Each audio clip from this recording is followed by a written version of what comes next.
तो वहाँ तो उसको कवर करवाते चलेंगे। चलो अभी हम लोग क्या देख रहे थे, राष्ट्रपति तक कर रहे थे, राष्ट्रपति कितना पॉइंट कर लिए थे, पावर ऑफ प्रेसिडेंट। ठीक है, चलिए पावर ऑफ प्रेसिडेंट में एक एक करके समझना बहुत आसान होता है। ठीक है, एक एक करके समझना, एक एक करके समझना बहुत आसान होता है कि हम लोग उसका जितने भी पावर्स रहते हैं ना, उन सारे पावर्स को हम लोग क्या कर देते हैं, डिवाइड कर देते हैं। ठीक है, तो हम लोग एक देखते हैं एडमिनिस्ट्रेटिव पावर, एडमिनिस्ट्रेटिव पावर, ठीक है ना, या फिर उसकी कार्यपालक शक्तियां। ठीक है, कार्यपालक शक्तियां। ठीक है, अब तुमको हम बताया था कार्यपालिका मतलब क्या होता है, जो इम्प्लीमेंट करता है किसी चीज को, जिसके पास लॉज वगैरह, तो उसको क्या करता है, इम्प्लीमेंट करना है, कोशिश करता है। देखो तुम भी एक कार्यपालक बन सकते हो, अगर मान लो तुम कहीं पर काम करने लगे, सपोज मान लो तुम अभी जाके सचिवालय सेक्रेटरी कुछ हेड हो गए, या फिर ब्लॉक सप्लाई ऑफिसर बन गए, तो एक तरीके से तुम ऑफिसर हो, तुम सरकार के जो पॉलिसीज है उसको इंप्लीमेंट करोगे, तो तुम भी एक कार्यपालिका की तरह काम करोगे। समझ में आया ना, तो वो कार्यपालक। अब कार्यपालक शक्तियां में क्या होता है, तुम्हारे अंडर बहुत सारे लोग रहेंगे, तुम बहुत सारे लोग को अपॉइंट करोगे, तो राष्ट्रपति की कार्यपालक शक्तियां क्या होगी, यही चीज कि हम क्या चीज को इंप्लीमेंट कर सकते हैं, किस चीज को इंप्लीमेंट कर सकते हैं। और दूसरा मेरा क्या हो गया कि भैया इंप्लीमेंट करते समय हम किस किस ऑफिसर्स का नियुक्ति करते हैं, तो जो नियुक्ति का जो टर्म होता है उसको भी हम लोग किसके अंदर रखते हैं, एडमिनिस्ट्रेटिव पावर के अंदर। अब तुम लोग जल्दी जल्दी हमको फटाफट बताओ, सबको एक एक करके बताना कि राष्ट्रपति किसको किसको नियुक्त करता है, राष्ट्रपति किसको किसको नियुक्त करता है ना, एक एक करके बताओ सबको।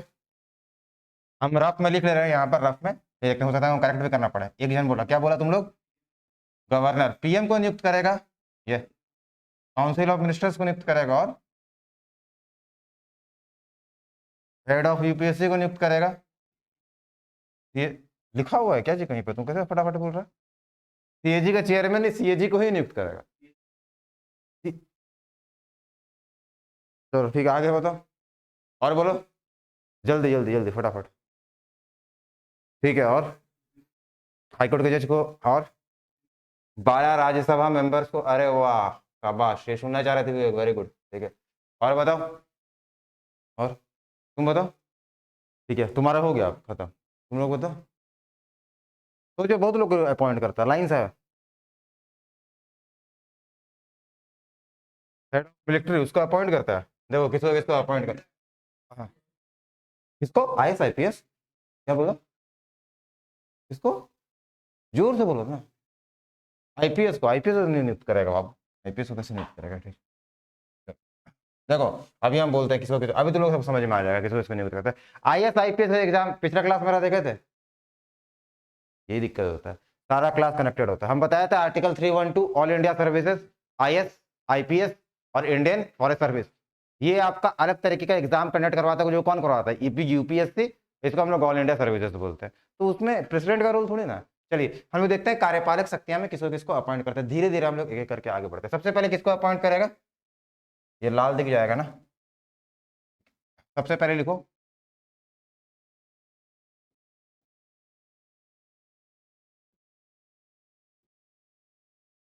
प्राइम मिनिस्टर या फिर प्रधानमंत्री। ठीक है ना,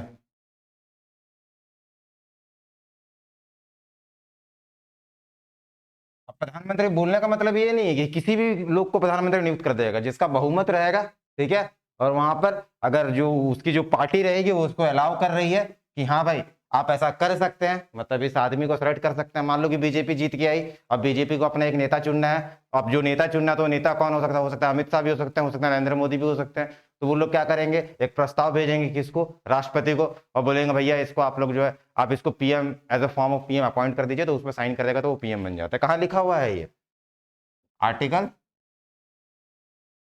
75। ठीक, आगे पेन चेंज कर देते हैं, वेरी गुड।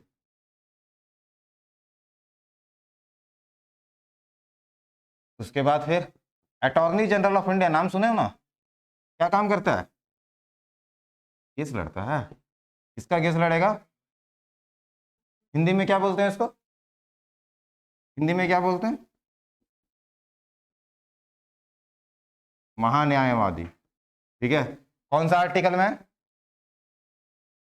कौन सा आर्टिकल में, आर्टिकल 76। विवेक, जितने भी लोग हैं, विवेक, सौरभ, बॉबी, जितना भी तुम लोग, जितना भी अगर मान लो कुछ दिक्कत होता है तुम लोग क्वेश्चन पूछ सकते हो। ठीक है, ऐसा नहीं है कि तुम लोग एक्सक्लूडेड हो, तुम लोग जो भी है पूछ सकते हो, और कुछ अगर दिखाई नहीं देता है तो वही बोलोगे, ठीक है। प्राइम मिनिस्टर को अपॉइंट कर दिया आर्टिकल 75 के थ्रू, अटॉर्नी जनरल को अपॉइंट कर दिया आर्टिकल 76 के थ्रू, और क्या करता है, और भी कर सकता है कुछ, ठीक है। इसके बाद ये कुछ कुछ आर्टिकल जो इंपॉर्टेंट हमको लग रहा है वो हम लिखते जा रहे हैं, ठीक है, सारा का नहीं लिख रहा है। इसके बाद तो तुम लिख सकते हो controller and auditor general of India, इसको हम लोग बोलते हैं CAG, controller and auditor general of India, ठीक है। क्या बोलते हैं, महालेखा परीक्षक नियंत्रक। ये कौन सा आर्टिकल में कोई बता देगा, ये आता है एग्जाम में, ये किस आर्टिकल में है, महालेखा परीक्षक से संबंधित अनुच्छेद किस आर्टिकल में है। ठीक है, तुम लोग परेशान रहते हो ना पॉलिटी में आर्टिकल पढ़ना, हिस्ट्री में डेट्स पढ़ना, तो बताओ ये कौन सा आर्टिकल में, क्या लगता है, ऑप्शन दे क्या, 45, 46, 47, 48, किसी में नहीं, मतलब 145, 145, 146, 147 ऐसे ही आता है ना एग्जाम में सवाल। 148 बताइए कौन से आर्टिकल में, मारिए तुक्का। देखो एग्जाम में जाके तुक्का मारे तो अच्छा यही मार लो, किस्मत यही आजमा लो, ठीक है, वहां तो गलत ही होगा, तो क्या होगा बताओ, 146 नहीं, 148, यस गुड, तो राइट आंसर इज 148, ठीक है, याद रखना। यस, देखो कुछ कुछ ना सवाल इसको छोड़ा मत करो, ये सब सवाल हमेशा आता है, ठीक है। ये आपका 148, अभी हम तुमको आर्टिकल 74 बताएंगे, वो भी आता है हमेशा। तो यहाँ पे देखो, खैर अभी जल्दी जल्दी हम लोग को दोनों खत्म करना है, ये लिखते हैं एक, yes very good Saurabh, very good. एक है राज्यपाल की नियुक्ति, ठीक है, कुछ कुछ आर्टिकल हम जानबूझ के छोड़ेंगे, तुम हमको बताओगे राज्यपाल की नियुक्ति, ठीक है, कोई बता सकता है ये कौन से आर्टिकल में, ठीक है, सोचते रहो, अगर फिर सोचोगे सही हो जाएगा तो हमको बताना। इसका भी ऑप्शन चाहिए तो 62 से 65, ठीक। अब राज्यपाल की नियुक्ति के बाद पहले लिख लो, ठीक है, फिर आते हैं हम लोग थोड़ा, वित्त आयोग है ना, हाँ हाँ भाई हाँ, कौन है फाइनेंस कमीशन के हेड, अभी कौन सा फाइनेंस कमीशन चल रहा है, फाइनेंस कमीशन,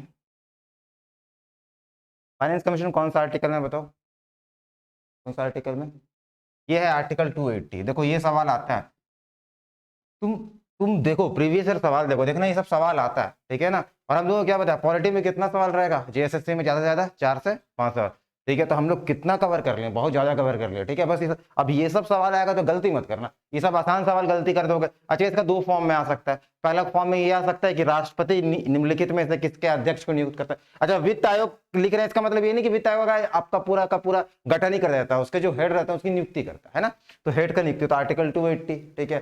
इस तरह सवाल आ सकता है कि वित्त आयोग का अनुच्छेद कौन सा है, आर्टिकल 280। बाकी हम कुछ और बताते रहेंगे। एक बात याद रखना, अभी क्या है, थोड़ा सा सेफ साइड, कि अभी 15वां वित्त आयोग चल रहा था, ठीक है, जिसका टाइम पीरियड था 2015 से 2020, 2015 से 2020, ये 15वां वित्त आयोग चल रहा था, ठीक है, खत्म हुआ है 15वां वित्त आयोग, ठीक है ना भाई, क्योंकि वित्त आयोग का टर्म होता है ना, हर 5 साल में नया नया वित्त आयोग का गठन होता है, और 15 वित्त आयोग का जो हेड थे उनका नाम था NK सिंह, क्या नाम था, NK सिंह, ठीक, याद रह जाएगा, ठीक है, याद रह जाएगा। पूछे है क्या 15वां वित्त आयोग कब से कब तक चला था, 2015 से 2020, इसके हेड कौन थे, NK सिंह, ठीक।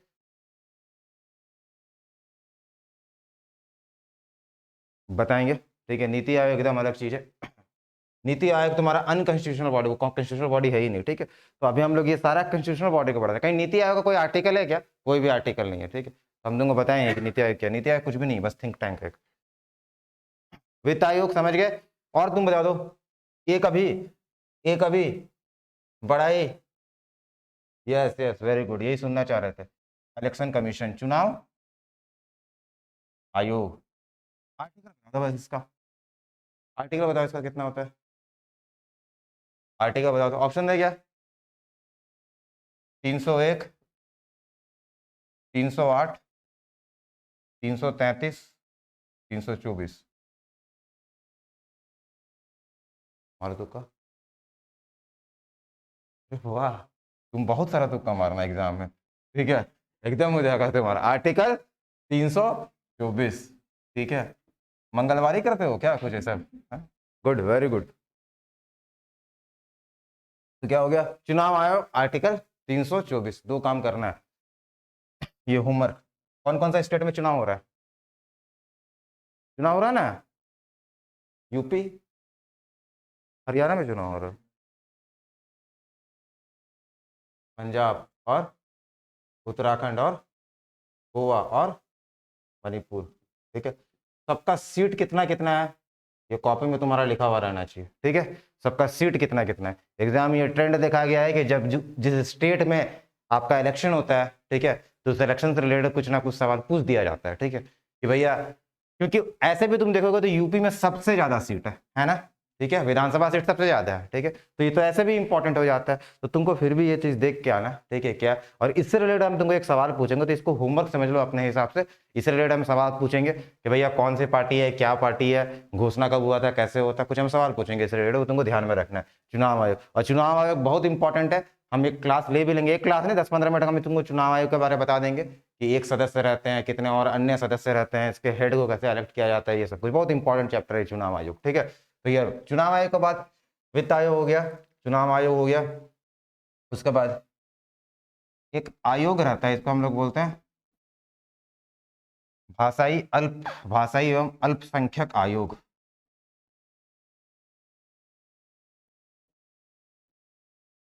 का गठन भी आपका राष्ट्रपति के थ्रू होगा, ठीक? देखो लिखते जाओ, लिंग्विस्टिक कमीशन,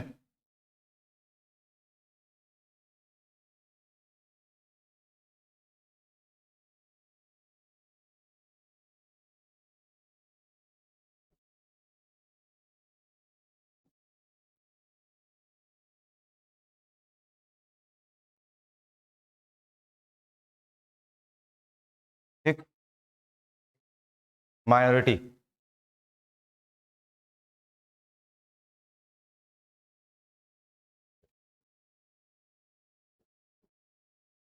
यूपीएससी के जो चेयरमैन रहते हैं, यूपीएससी के जो चेयरमैन रहते हैं, ठीक है, यूपीएससी के जो चेयरमैन रहेंगे,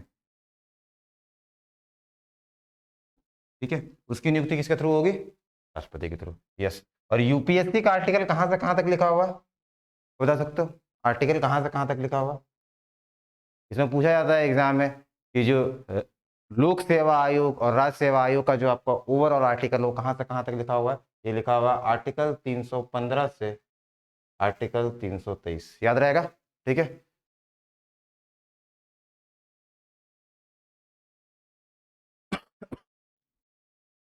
ये कुछ मेजर हो गया, ठीक है। इसके बाद फिर ST/SC कमीशन भी तुम लिख सकते हो, जो चेयरमैन रहेंगे, इनफैक्ट चेयरमैन एंड बाकी मेंबर्स का भी आपका कहीं ना कहीं इसमें रोल होता है। तो ST/SC बस कमीशन लिखो, ठीक है, ST/SC कमीशन लिख लो, ठीक है। और ये कौन सा आर्टिकल में है, मेजरली हम चेयरमैन लिख रहे हैं, तुम लोग कंफ्यूजन नहीं हो, ठीक है। ये कौन से आर्टिकल में है, ST/SC, ये लिख लेना, ये भी बहुत इंपॉर्टेंट है, बहुत बार एग्जाम में आता है। आर्टिकल 338 एंड आर्टिकल 338 ये, ठीक। देखो हाथों हाथ इतना सारा चीज जो है खत्म हो गया। अरे वाह, पीछे से आंसर भी आ रहा था, yes Saurabh, very good. UP 403, yes yes. 338, yes. ST/SC, very good. 316, yes, तुम यूपीएससी के बारे में बोल रहे होगा, very very good. N K Singh committee, very good. 155, yes, governor, very good. 148, yes, CAG, good, very good, excellent, ठीक है। तो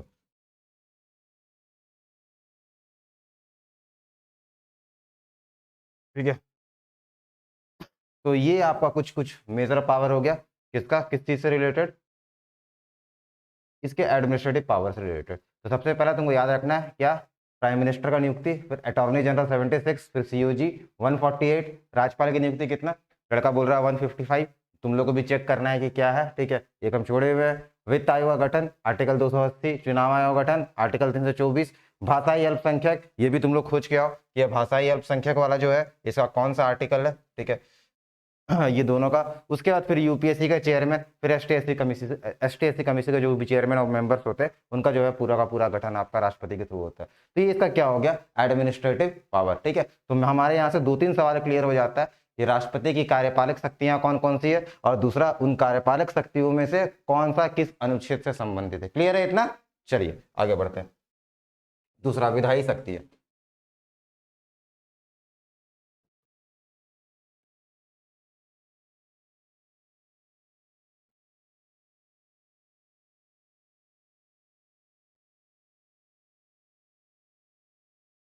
दूसरा विधायी शक्तियां, लेजिस्लेटिव पावर।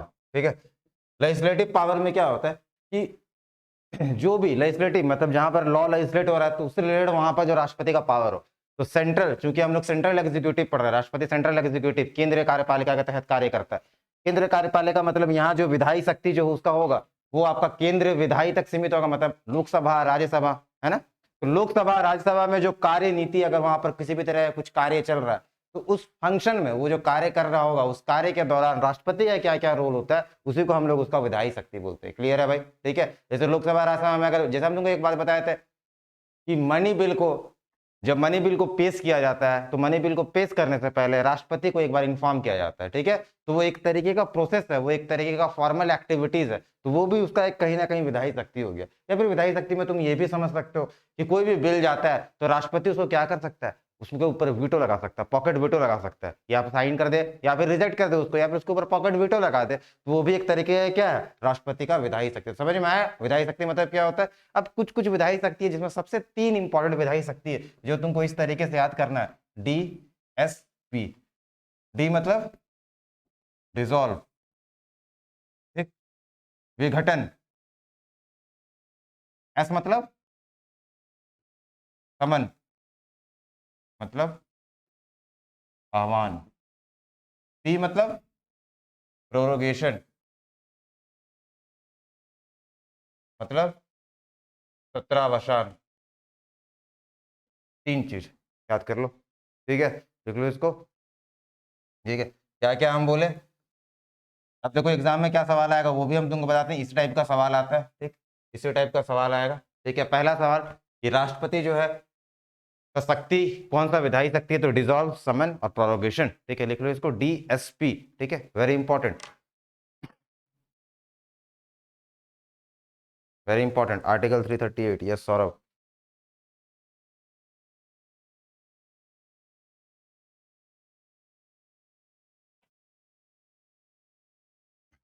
देखो अब एक एक करके हम लोग आगे बढ़ते हैं। सबसे पहले समन में पहुंचते हैं। ठीक है, सबसे पहले समन में पहुंचते हैं। समन मतलब क्या होता है? आह्वान।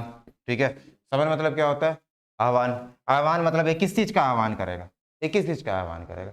ये आह्वान किसी जगह करता है, नए सत्र का। हम लोग बोले थे कि जब सत्र होता है तो क्या होता है, आह्वान किया जाता है, क्योंकि किसी भी 2 सत्र के बीच में कितना गैप नहीं होना चाहिए, 6 महीने का गैप नहीं होना चाहिए। ठीक है, लेकिन अगर मान लो 6 महीना खत्म होने वाला है, एकदम खत्म होने वाला है, और सारी सरकार जो है बाकी सब लोग चुनाव में बिजी हैं, तो कोई तो याद दिलाने वाला होना चाहिए ना भाई कि आपका एग्जाम आने वाला है। वही बात कि आपको याद दिलाने वाला होना चाहिए क्या, कि आपको सत्र बैठाना है 6 महीना मैक्सिमम, फिर क्या हो जाएगा, दिक्कत हो जाएगा। ठीक है ना, संवैधानिक प्रावधान का उल्लंघन हो जाएगा। ठीक, तो ये जो याद दिलाने वाला काम रहता है ये कौन कर रहा है, राष्ट्रपति, मतलब आह्वान करते हैं। ठीक है, समझ में आ गया? ठीक है, तो सत्र का आह्वान, सत्र का आह्वान। ठीक, कितने सत्र थे हमारे पास? 3 सत्र थे। Very good. कौन कौन से सत्र थे? यस, मानसून सत्र, फिर विंटर सेशन, फिर बजट सेशन। सबसे लंबा सत्र कौन सा होता था? Budget session. ठीक है, सबसे लंबा सत्र कौन सा होता था? Budget session. सबसे अधिक बार बजट कौन से वित्त मंत्री ने अब तक सबसे अधिक बार बजट दिया? अरे इस बार नहीं, हम बोले वित्त, कौन सा वित्त मंत्री भारत के इतिहास में सबसे ज्यादा बार बजट देने का रिकॉर्ड है? कौन है? पी चिदम्बरम, मनमोहन सिंह, इंदिरा गांधी, कौन है? समझे? बहुत लोग दिया होगा ना, जितने लोग वित्त मंत्री होंगे, तो जो जितने लंबे समय तक वित्त मंत्री होगा सबसे ज्यादा बार बजट दिया होगा। तो तुमको यही बताना है कि कौन ऐसे वित्त मंत्री थे जो सबसे ज्यादा बार बजट दिए। प्रणब मुखर्जी भी बहुत टाइम तक वित्त मंत्री थे। ठीक है, पी चिदम्बरम साहब भी थे। ठीक है, तो तुम बताओगे कि क्या है? ठीक है, बताना। चलिए, 3 सत्र क्या हो गया, मानसून, विंटर, ये आया हुआ था सवाल। मानसून, विंटर और बजट सेशन, और किन्हीं भी दो सत्र के बीच में कितना गैप नहीं रहना चाहिए, 6 महीने से ज्यादा का गैप नहीं रहना चाहिए, 6 महीने से ज्यादा का गैप नहीं रहना चाहिए। ठीक है भाई, और इसी को तो बुलाने का काम कौन करता है, याद दिलाने का काम कौन करता है, राष्ट्रपति। ठीक है, चलिए हम लोग आगे पहुंचते हैं आगे वाला मैटर पे। तो समन हो गया,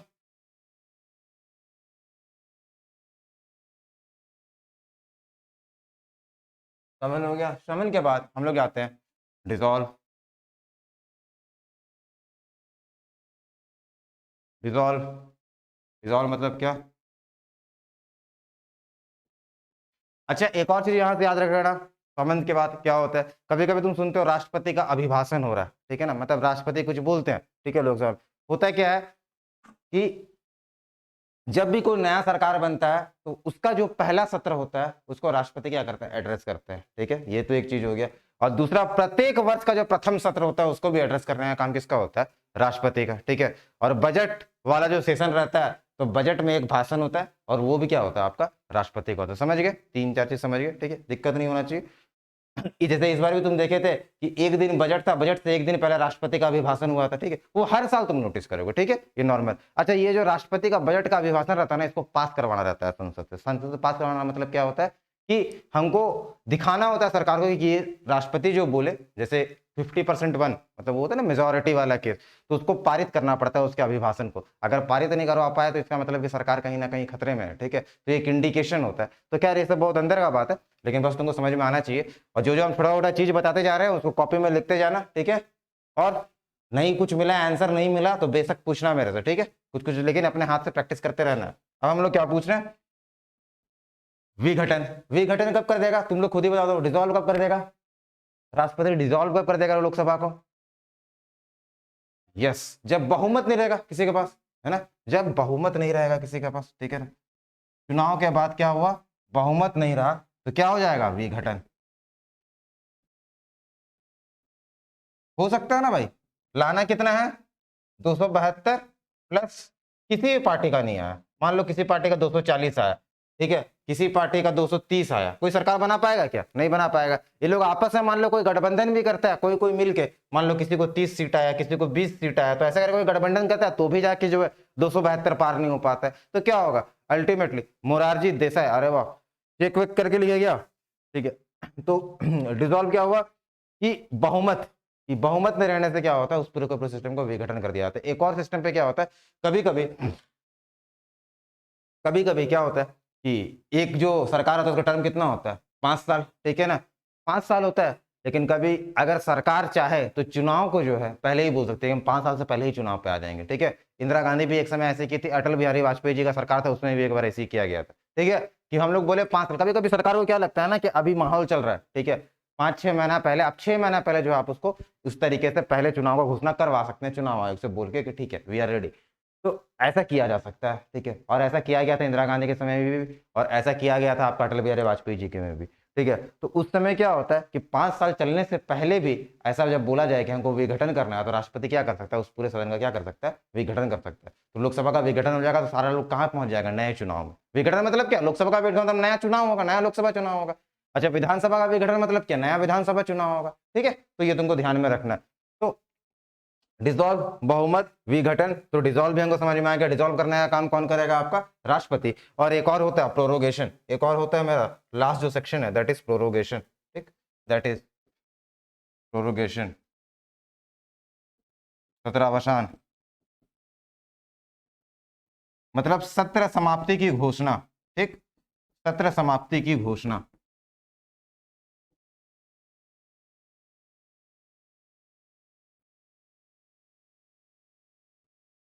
ठीक है, जैसे एक थैंकिंग मोशन आता है, ठीक है ना, जैसे हम लोग बहुत सारा मोशन पढ़े थे ना, पढ़े थे कि नहीं, एडजॉर्नमेंट मोशन और ये सब कुछ, नो कॉन्फिडेंस मोशन। ठीक, तो ऐसी एक थैंकिंग मोशन आता है, धन्यवाद प्रस्ताव। ये धन्यवाद प्रस्ताव किसके तहत आता है, आपका राष्ट्रपति कभी कभी धन्यवाद प्रस्ताव लेके आते हैं। जैसा भी देखना बजट सेशन खत्म होगा तो राष्ट्रपति का धन्यवाद प्रस्ताव होगा।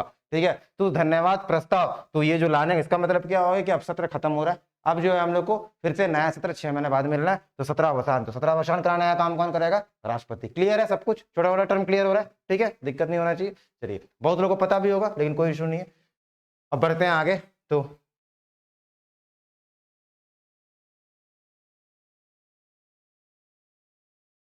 क्या क्या पढ़ लिया हम लोग? सबसे इंपॉर्टेंट क्या था इसमें? विधायी शक्तियां में डीएसपी, ठीक है, मतलब क्या? डिसॉल्व, समन और प्रोरोगेशन। उसके बाद फिर हम लोग क्या पढ़े? समन, समन मतलब क्या? सत्र का आह्वान करेगा। कितना सत्र होता है? 3 सत्र। 3 सत्र, किसी भी 2 सत्र के बीच में कितना से ज्यादा गैप नहीं होगा? 6 महीने से ज्यादा गैप नहीं होगा। एक हम तुमको सवाल दिए कि बजट सेशन सबसे लंबा सेशन होता है, और एक ऐसे वित्त मंत्री का नाम बताओ जो कि सबसे ज्यादा बार बजट के भाषण दिए हैं। जैसे लाल किला में सबसे ज्यादा बार भाषण देने का जैसे रिकॉर्ड बनते नहीं रहता कि जवाहरलाल नेहरू दिए, कि मोदी दिए, ठीक है, कि मनमोहन सिंह जी दिए हैं, तो उसी तरीके से वो तो इंपॉर्टेंट नहीं है, लेकिन इंपॉर्टेंट ये है कि कौन से वित्त मंत्री ने सबसे पहले ऐसा। अच्छा, ये भी तुमको बताना है कि पहली महिला वित्त मंत्री कौन थी, बताएगा? तुम लोग को आइडिया होगा, कुछ है आइडिया? पहली महिला वित्त मंत्री कौन थी? ठीक है, ये सवाल लिखते जाओ, ठीक है। पहली महिला वित्त मंत्री कौन थी? First women finance minister. हाँ बोलो, कुछ बोलना चाह रहे हो क्या? हाँ, इसमें भी तुमको ऑप्शन चाहिए? हाँ, तुम यार आज ऑप्शन नहीं देंगे।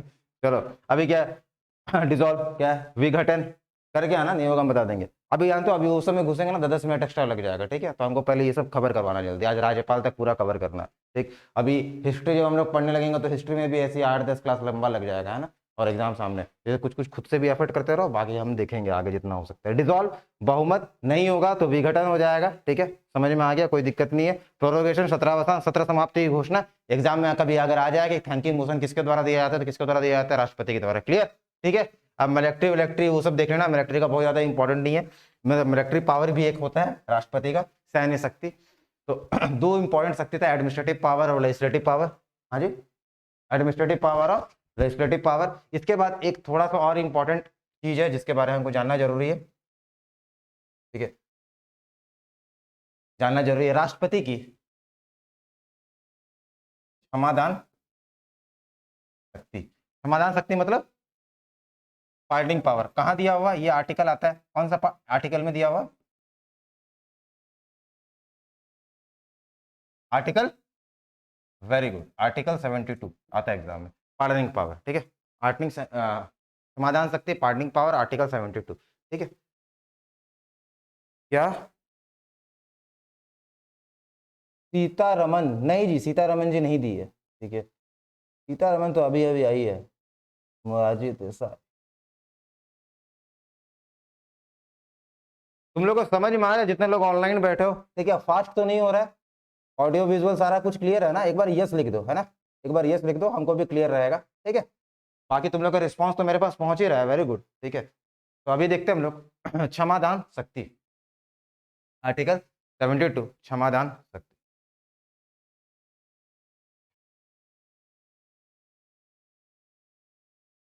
क्या होता है क्षमादान शक्ति का मतलब?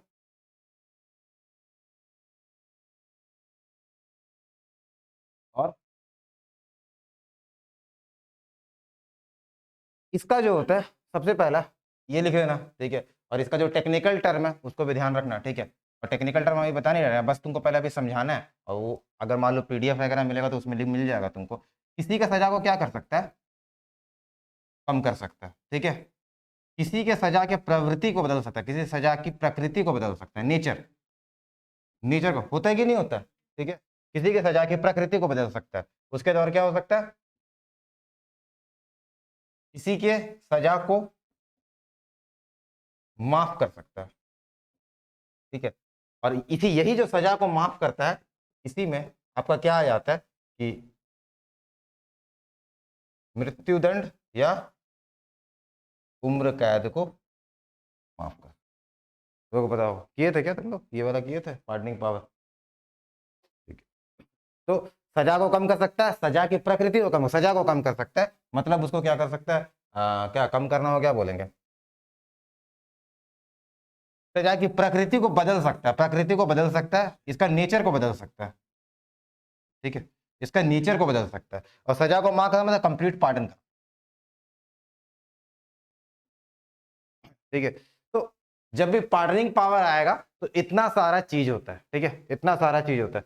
सजा को कम करेगा, सजा की प्रकृति को बदल सकता है, बदल सकता है सजा की प्रकृति को। जैसे मान लो किसी को सश्रम कारावास मिला हुआ है, किसी को क्या मिला हुआ है?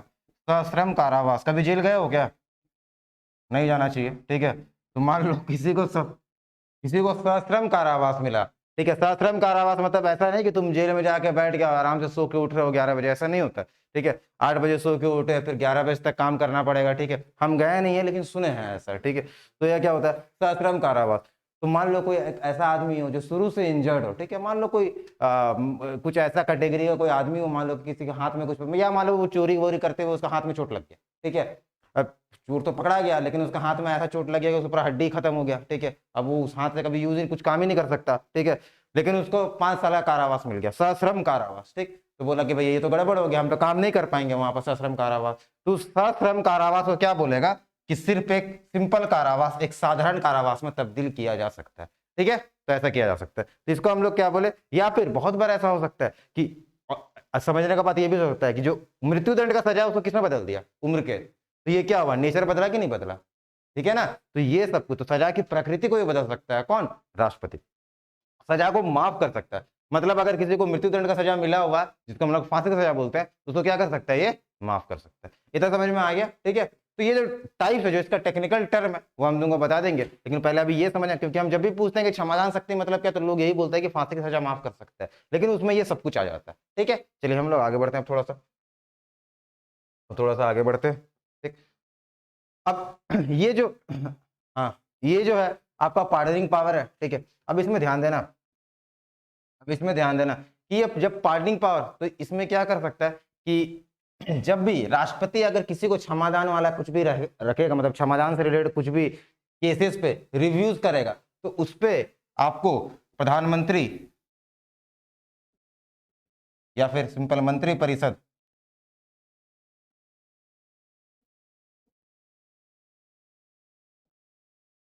मंत्री परिषद से सलाह लेना अनिवार्य, मंत्री परिषद के सलाह पर ही कार्य करेगा, मंत्री परिषद के सलाह पर ही कार्य करेगा।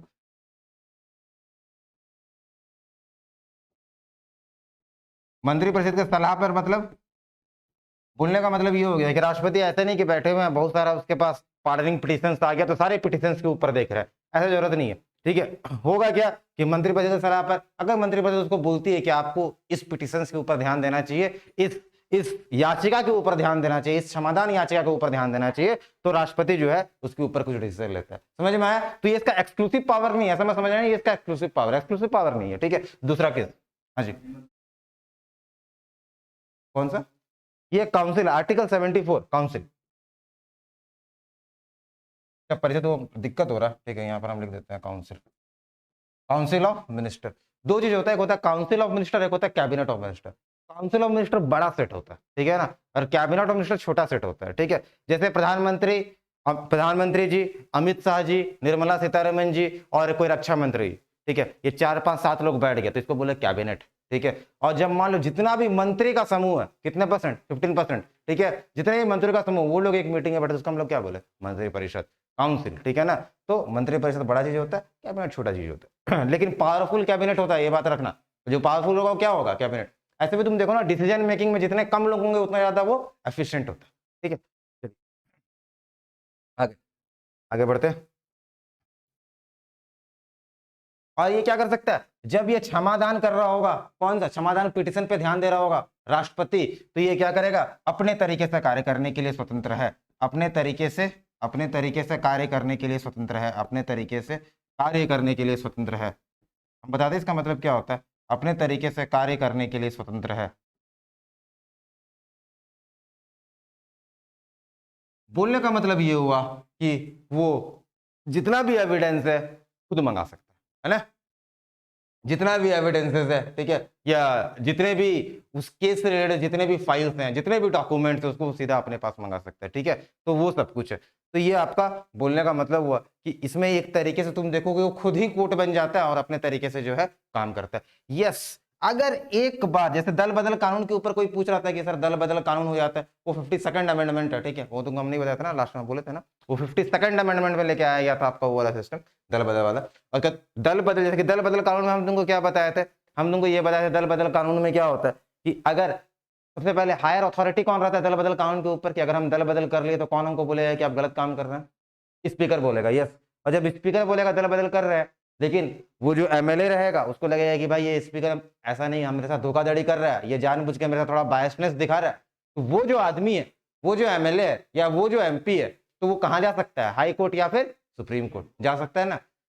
बोलने का मतलब अगर आप किसी के डिसीजन से संतुष्ट नहीं होते हैं तो आपके ऊपर हमेशा न्यायपालिका बैठी हुई है, ठीक है। और जेपीएससी जेएसएससी केस में तो तुम देख ही रहे हो, यहाँ तो कोई कभी भी चल जाता है। तो यहाँ पर होने का मतलब क्या हुआ, अगर मान लो राष्ट्रपति किसी का सजा को माफ कर दिया, ठीक, राष्ट्रपति किसी का सजा को माफ कर दिया, राष्ट्रपति किसी का सजा को माफ कर दिया, ठीक, या फिर उसका नेचर बदल दिया, या फिर उसका प्रकृति बदल दिया, ठीक है ना, या उसका सजा को कम कर दिया, तो वो आदमी या उसके ऑपोजिट वाला आदमी, ऐसा नहीं हो सकता मतलब जो उसके अगेंस्ट में, या फिर वही आदमी तो नहीं जाएगा, वो तो खुश ही रहेगा, उसके अगेंस्ट वाला जो आदमी है, मान लो उसका कोई बहुत बड़ा एनिमी है, तो वो ऐसा नहीं कर सकता है कि राष्ट्रपति क्या कर दिए, गलत कर दिए और एक याचिका डाल दिए सुप्रीम कोर्ट और हाई कोर्ट में, समझा। इसका बोलने का मतलब क्या हुआ कि ये जो भी रहेगा ये राष्ट्रपति का डिसीजन क्या रहेगा, फाइनल, आप कुछ नहीं कर सकते हैं इसमें, ठीक, ये आपका क्या रहेगा, final, final and binding, change नहीं हो सकता है इसमें। प्रकृति बदले तो भी चेंज नहीं होगा, किसी का नेचर चेंज किए तो भी चेंज नहीं होगा, सजा कम किए तो भी चेंज नहीं होगा, ठीक है। तो ये सब कुछ, तो ये आपका प्रॉपर सिस्टम था, सजा को कम करना, सजा की प्रकृति, सजा को माफ, सश्रम कारावास, ठीक है, ये सब कुछ। बड़े आगे, बस इतना ही था, ठीक है। जो क्षमादान शक्ति था हमको इतना ही सीखना था। अब क्षमादान शक्ति है, फिर से कहानी तो बहुत हो गया, इंपॉर्टेंट सवाल क्या बनता है क्षमादान शक्ति से, कि राष्ट्रपति की क्षमादान शक्तियां किस अनुच्छेद में दी हुई है, तुमको पता है किस अनुच्छेद में दी हुई है, आर्टिकल 72। और राष्ट्रपति की क्षमादान शक्तियां क्या राष्ट्रपति की स्वतंत्र शक्ति है क्या, इंडिपेंडेंट पावर्स है, नहीं, उसको किसके साथ काम करना पड़ेगा, मंत्रिपरिषद के साथ काम करना पड़ेगा। हालांकि जब वो छानबीन करता है तो उसको क्या करेगा, किसी भी तरीके का एविडेंस और किसी भी तरीके का डॉक्यूमेंट्स वो खुलेआम अपने तरीके से मंगा सकता है, कोई इसमें इंटरफेयर नहीं करेगा। और एक बार जब डिसीजन आ गया किसका, राष्ट्रपति का, तो वो क्या होगा, आपका एक फाइनल डिसीजन होगा, ठीक है, क्लियर। चलिए बढ़ते हैं आगे। सैन्य शक्ति में तुम लोग खुद ही समझ लेना, इसको हम बता नहीं रहे हैं बोर्ड पे, ठीक है, टाइम लगेगा। जो सैन्य शक्ति होते हैं, मिलिट्री पावर क्या होता है कि जल थल जो जितना भी आपका वायुसेना है उसको क्या रहते हैं, वो हेड रहते हैं बेसिकली, ठीक है।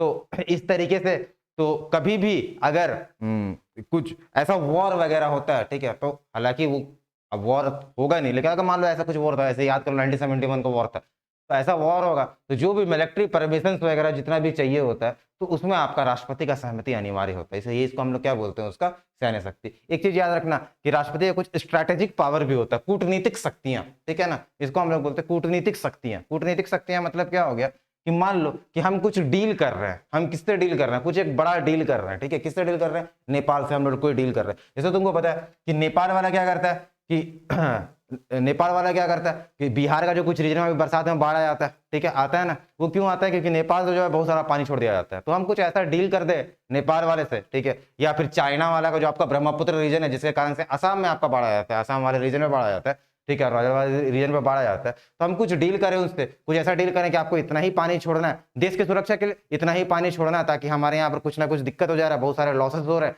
तो जब ऐसा कुछ हम लोग स्ट्रैटेजिक पॉलिसीज डिस्कस करेंगे या फिर हम लोग कुछ एग्रीमेंट करेंगे तो उस एग्रीमेंट को किस नाम से किया जाएगा, राष्ट्रपति के नाम से किया जाएगा, क्लियर है, ठीक है। तो जितना भी बड़ा एग्रीमेंट होता है वो किसके नाम से किया जाता है, राष्ट्रपति के। ऐसे भी क्या होता है, तुम्हारे घर में जो हेड होते हैं उन्हीं के नाम से तो सब कुछ होता है, ठीक है। तो यहाँ पर भी हमारे हेड कौन है, राष्ट्रपति, फर्स्ट आदमी, तो उनके नाम से ये सारा कुछ किया जाएगा, ये ध्यान रखना। अब आगे हम लोग देखते हैं ऑर्डिनेंस मेकिंग पावर, कितना नंबर है, चौथा नंबर आएगा, थर्ड नंबर हो गया, ये फोर्थ नंबर, ठीक है। ऑर्डिनेंस मेकिंग, ये अगेन फिर से very important, ordinance making power, Hindi में क्या बोले, अध्यादेश निर्माण करने की शक्ति। जल्दी से आर्टिकल बता दो इसका, ये भी बहुत इंपॉर्टेंट है, अध्यादेश 123, यस वेरी गुड, आर्टिकल 123, ठीक। तो अध्यादेश होता क्या है, क्या होता है अध्यादेश, क्या होता है अध्यादेश, मतलब होता है क्या, समझना जरूरी है कि अध्यादेश मतलब होता है क्या, ऑर्डिनेंस मतलब होता है क्या, ठीक है। इसको तुम ऐसे समझ सकते हो कि ये एक तरीके का टेम्पररी लॉ है या फिर इमरजेंसी लॉ है। ये हम नहीं बोल रहे, ये सब कहाँ लिखा हुआ है, आर्टिकल 123 में, इमरजेंसी एंड टेम्पररी लॉज, ठीक है। कुछ आपातकालीन विधि है, ये कुछ आपातकालीन कानून है। आपातकालीन मतलब फिर इमरजेंसी मत समझ लेना, आर्टिकल 352, 56, 60 वाला। आपातकालीन मतलब उस समय के लिए बहुत जरूरी था, अभी तुमको सब समझ में आ जाएगा, ठीक है। इमरजेंसी या फिर अस्थाई, इसको तुम ले सकते हो अस्थाई, आपात, आपात स्थिति के लिए कानून, हिंदी में लिख लो आपात स्थिति के लिए कानून, ठीक है ना, आपात स्थिति के लिए कानून। बोलने का मतलब क्या है, क्या बोले अब कि आर्टिकल 74 क्या लिख रहा है ये, ठीक है, हम क्या बोले कि अध्यादेश ये जारी कब होगा। सपोज मान लो कि आज कौन सा डेट है, आज हमारा फरवरी है, मान लो अप्रैल, ठीक, अप्रैल को हमारा जो है सत्र खत्म हो गया, अप्रैल को सत्र खत्म हो गया, तो अगला सत्र कब होगा बताओ। ठीक है, 6 मंथ के बाद। ठीक है, तो 6 मंथ मतलब कौन सा महीना, मई जून जुलाई अगस्त सितंबर अक्टूबर। ठीक है, अक्टूबर से पहले हमको सत्र करवाना है कि नहीं करवाना। ठीक है, 6 महीना तो ये हो गया ना। फिर से समझने की कोशिश करो, दो सत्र के बीच में 6 महीने से ज्यादा गैप नहीं होना चाहिए। ठीक है, अभी देखो कंफ्यूज हो जाओगे, अभी नहीं समझोगे तो बड़े ध्यान से समझना, फिर हम दोबारा नहीं बताएंगे। ठीक है, अप्रैल से लेके अक्टूबर, अप्रैल में मेरा एंड सेशन खत्म हुआ, तो हमको अगला सेशन कब तक करना है, अक्टूबर तक। ठीक, तो 6 महीने का क्या होगा, बीच का गैप होगा। ठीक है, 6 महीना बीच का गैप होगा। अब तुमको पता है कि यहाँ पर कोई सेशन खत्म हो या बजट सेशन, चलो मानसून सेशन अक्टूबर में शुरू होने वाला, हो सकता है उससे पहले भी शुरू हो जाए, सितंबर में शुरू हो जाए। लेकिन जैसे ही ये सेशन खत्म हुआ, हमको लगा कि हमको कुछ बिल लेके आना चाहिए, सरकार को लगा कुछ बिल लेके आना चाहिए। क्यों बिल लेके आना चाहिए, क्योंकि अब हमको पता चला कि मान लो कि जो नारियां हैं वो असुरक्षित किसी राज्य में या फिर किसी क्षेत्र में, ठीक है, उनके ऊपर कुछ आक्रमण हो रहा है। आक्रमण क्या हो रहा है, कुछ गलत तरीके का कार्य हो रहा है, ठीक है ना, कुछ दुर्व्यवहार हो रहा है। तो सरकार को लगा कि जब तक हम इसके लिए कुछ कठोर कानून नहीं लेके आएंगे तो ये लोग जो अपराधी है इन पर अंकुश लगाया नहीं जा सकता।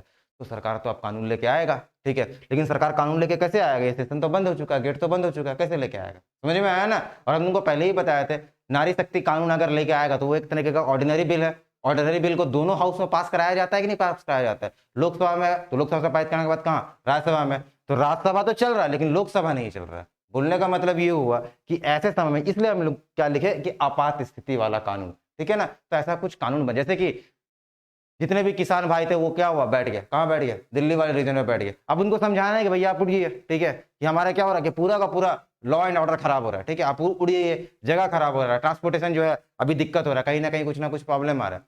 तो बोला नहीं, आप इसमें चेंजेस लाइए, ये जो कानून है इस पर चेंजेस लेके आइए। तो बोला कानून पे चेंजेस लेके आइए। तो कानून पे चेंजेस कब लेके आया जाएगा, जब सत्र बैठेगा तब ना। अब सत्र बैठा ही नहीं है तो दो ऑप्शन है, या तो आपात सत्र बुला लो, ठीक है, और आपात सत्र नहीं बुला लो तो फिर क्या कर लो, अध्यादेश जारी कर दो राष्ट्रपति के नाम से।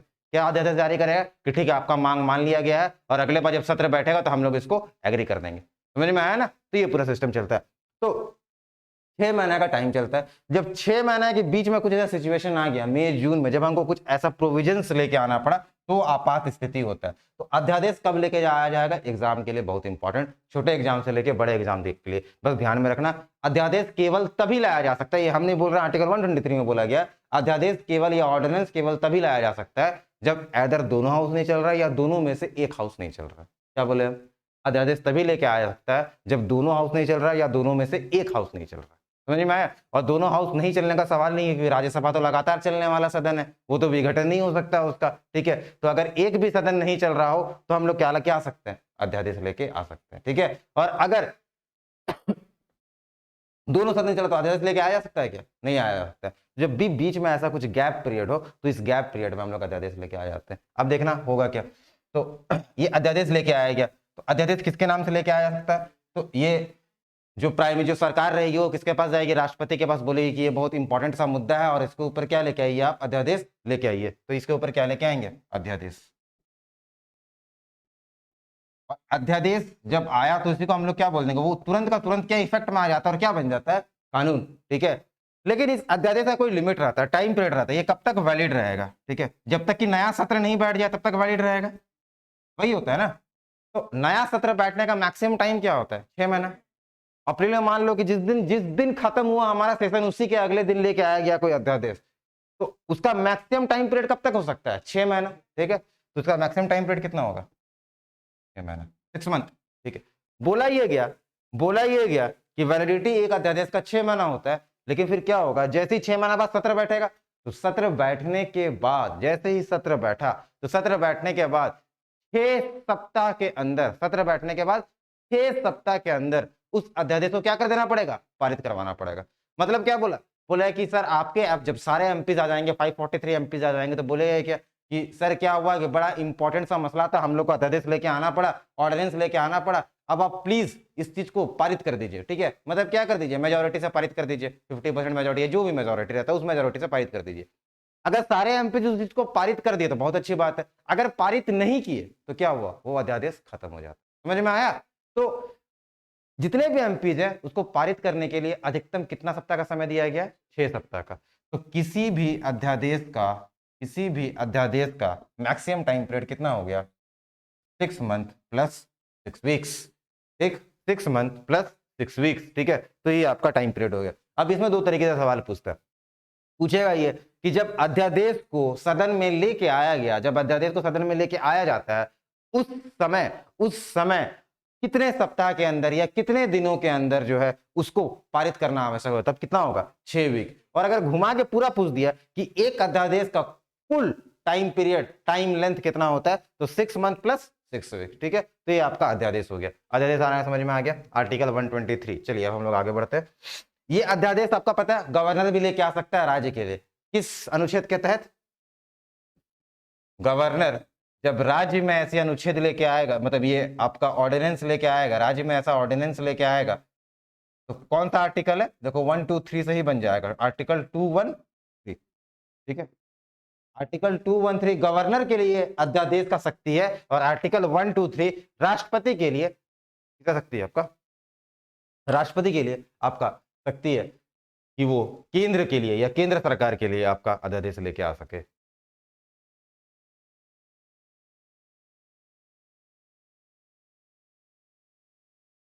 ठीक, इस चीज का बहुत गलत फायदा उठाया जाता है। ठीक, ये जो चीज है आपका, ये जो अध्यादेश है, इसका बहुत गलत फायदा उठाया जाता है। कैसे? हम बताते हैं।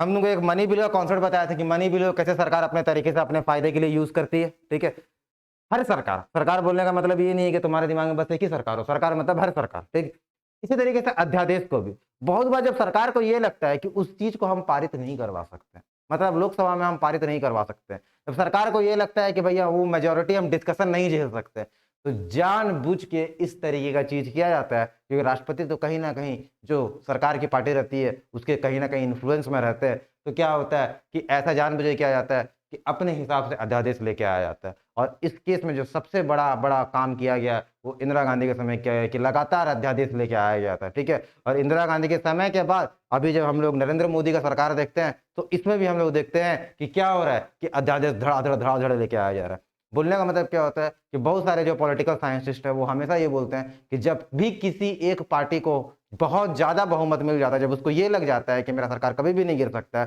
तो वो कहीं ना कहीं अपने मनमाने डिक्टेटरशिप पे उतर जाती है। ठीक है, और चूंकि चुनी हुई सरकार है, जब आपको सब कुछ अध्यादेश से ही पास करना है, तो फिर आपको लोकसभा राज्यसभा बनाने का क्या जरूरत है? समझ में आ रहा है ना? तो लोकसभा राज्यसभा में किसी भी बिल को लाने का मतलब उसमें प्रॉपर डिस्कशन होना चाहिए। ठीक है, यही एक कारण था। और तुमको पता है बहुत सारा अमेंडमेंट 25 से लेकर जितना भी सारा अमेंडमेंट तुम देखो, और जब कभी मौका मिलेगा तो हम तुमको पढ़ाएंगे, जैसे केशवानंद भारती केस, जो आपका बेसिक डॉक्ट्रिन स्ट्रक्चर था, तो उसका भी मेन मुद्दा यही था कि जो उस समय की इंदिरा गांधी सरकार थी, अपने मन से लगातार संविधान में संशोधन किए जा रहे थे, अपने मन से लगातार बहुत सारे अध्यादेश को पारित किए जा रहा था। तो कुछ ऐसा सिस्टम हमको देखने को मिलता है, और अभी के टाइम में भी हमको देखने को मिलता है। तुमको जान के बड़ा आश्चर्य होगा कि जो जिसको तुम कृषि कानून बोलते हो, ठीक है, कृषि कानून के ऊपर तो सब एक्सपर्ट बन चुके हो अभी तुम लोग। जो कृषि कानून है, वो कृषि कानून को भी कोई एक बिल के थ्रू नहीं लेके आया गया था लोकसभा में, उसको अध्यादेश के थ्रू पारित कर दिया गया था। क्यों? क्योंकि सरकार को कहीं ना कहीं ये डाउट था कि अगर हम इसको लोकसभा में कृषि कानून को लेके आ जाएंगे तो बहुत सारे वहां पर कृषक किसान नेता होते हैं। ठीक है, ऑब्वियस बात है, कुछ अपने आप को प्रिटेंड करते हैं, कुछ सही में अच्छे नेता होते हैं, सारे नेता खराब थोड़ी ना होंगे। तो उनको पता था कुछ ऐसा चीज होगा, हम डिस्कशन नहीं करेंगे तो कहीं ना कुछ प्रॉब्लम हो सकता है। ठीक है,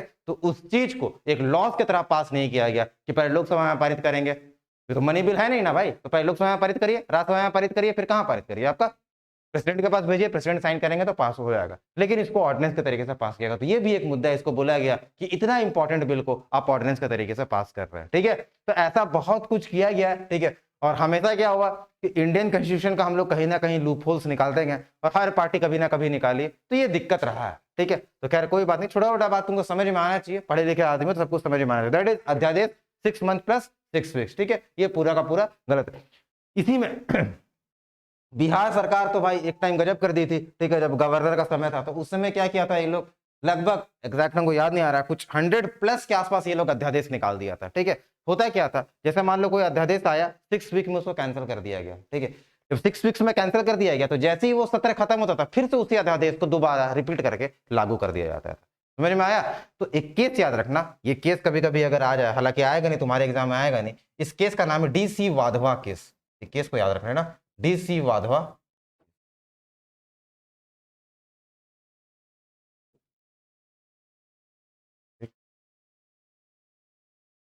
डीसी वाधवा केस में हम तुमको पहले ही बोले कभी कुछ ज्यादा गड़बड़ होगा इंडिया में तो सुप्रीम कोर्ट हमेशा खड़ी रहती है। तो डीसी वाधवा केस में क्या बोला गया, डीसी वाधवा केस में क्या बोला गया कि किसी भी सरकार को यह हक नहीं है कि वो अपने फायदे के लिए अध्यादेश जारी करे, ठीक है, तो अपने फायदे के लिए अध्यादेश जारी नहीं किया जा सकता। तो ये समझ में आ गया पूरा का पूरा सिस्टम, डीसी वाधवा केस, ठीक है। चलिए आगे बढ़ते हैं हम। डीसी वाधवा केस देखो एग्जाम में आजकल इस तरीके का कोई सवाल आता है, बोले कि सरकारी आयोग किस चीज से रिलेटेड है, ठीक है, कुंची आयोग किस चीज से रिलेटेड है, ठीक है, आता है सवाल ऐसा, पहले नहीं पूछता था, तो अब ऐसा ही पूछ सकता है कि डीसी वाधवा किस चीज से रिलेटेड है, ठीक है, तुमको समझ में आना चाहिए। तो अब बढ़ते हैं हम लोग आगे, ये सुप्रीम कोर्ट में इसको चैलेंज किया गया था, अब हम लोग ऑर्डिनेंस का हो गया, अब बढ़ते हैं आगे लास्ट।